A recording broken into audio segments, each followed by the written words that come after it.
ನಟ ಶಿವರಾಜ್ ಕುಮಾರ್ ಅವರ ಮೂತ್ರಕೋಶದ ಶಸ್ತ್ರಚಿಕಿತ್ಸೆ ಅಮೆರಿಕದಲ್ಲಿ ಯಶಸ್ವಿಯಾಗಿ ನೆರವೇರಿದೆ. ಕ್ಯಾನ್ಸರ್ ತಗುಲಿದ್ದ ಮೂತ್ರಕೋಶವನ್ನು ತೆಗೆದು ಕೃತಕ ಮೂತ್ರಕೋಶ ಅಳವಡಿಸಲಾಗಿದೆ. ಶಿವಣ್ಣ ಆರೋಗ್ಯ ಸ್ಥಿರವಾಗಿದ್ದು ಶೀಘ್ರದಲ್ಲೇ ಸಾಮಾನ್ಯ ಜೀವನಕ್ಕೆ ಮರಳಲಿದ್ದಾರೆ. ನಟ ಶಿವರಾಜ್ ಕುಮಾರ್ ಅವರಿಗೆ ಅಮೆರಿಕದ ಮಿಯಾಮಿ ಕ್ಯಾನ್ಸರ್ ಇನ್ಸ್ಟಿಟ್ಯೂಟ್ನಲ್ಲಿ ಮೂತ್ರಕೋಶದ ಶಸ್ತ್ರಚಿಕಿತ್ಸೆ ಯಶಸ್ವಿಯಾಗಿ ನಡೆದಿದೆ ಎಂದು ಅಲ್ಲಿನ ವೈದ್ಯ ಡಾಕ್ಟರ್ ಮುರುಗೇಶ್ ಮನೋಹರನ್ ತಿಳಿಸಿದ್ದಾರೆ. ಕ್ಯಾನ್ಸರ್ ತಗುಲಿದ್ದ ಮೂತ್ರಕೋಶವನ್ನು ಸಂಪೂರ್ಣ ತೆಗೆದುಹಾಕಲಾಗಿದೆ. ರೋಗವನ್ನು ನಿವಾರಿಸಲಾಗಿದೆ.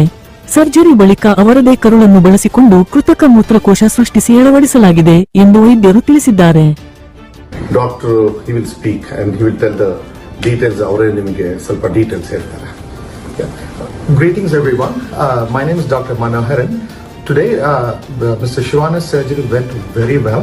He had cancerous bladder removed completely with a complete clearance of the disease. Following this, he had an artificial bladder recreated using his own intestine. Mr. Shivana is a very strong person mentally and physically, and he was very stable throughout the surgery, and he did very well following the surgery. Post-operatively, he is doing very well. He is very stable, and all his laboratory work and the tests are very good. And being a very strong person, I expect him, by God's grace, to recover very quickly and get back to his normalcy within few weeks, by God's grace and everybody's blessings and prayers. Thank you. ಎಲ್ಲರಿಗೂ ನಮಸ್ಕಾರ. ನಾವು ಇಲ್ಲಿಗೆ ಏನು ವಿಷಯಕ್ಕೆ ಅಂತ ಬಂದಿದ್ವಿ, ಶಿವರಾಜ್ ಕುಮಾರ್ ಅವ್ರ health ವಿಷಯಕ್ಕೆ ಅಂತ ನಾವೇನು ಬಂದಿದ್ವಿ ಅದನ್ನು ನಮ್ಮ ಡಾಕ್ಟ್ರು, ನೀವು ಹೆಂಗೆ ನಮಗೆ ಅಭಿಮಾನಿ ದೇವರುಗಳಾಗ್ತಾರೆ, ನಮ್ಮ ಡಾಕ್ಟರ್ ಕೂಡ ನಮಗೆ ದೇವ್ರ ಥರನೇ ಆಗಿದ್ದಾರೆ.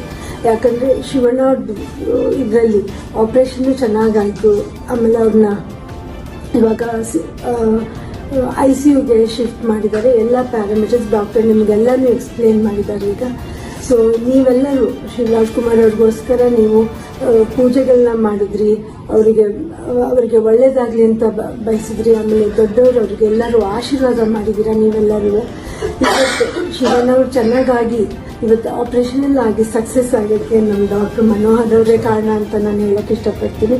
ನಾವಿಲ್ಲಿಗೆ ಬಂದು ಏನನ್ನು ಅಚೀವ್ ಮಾಡಬೇಕು ಅಂತಿದ್ವಿ ಅದನ್ನು ನಾವು ಮಾಡಿದ್ದೀವಿ ನಮ್ಮ ಡಾಕ್ಟರ್ಸ್ ಟೀಮ್ ಮೂಲಕ.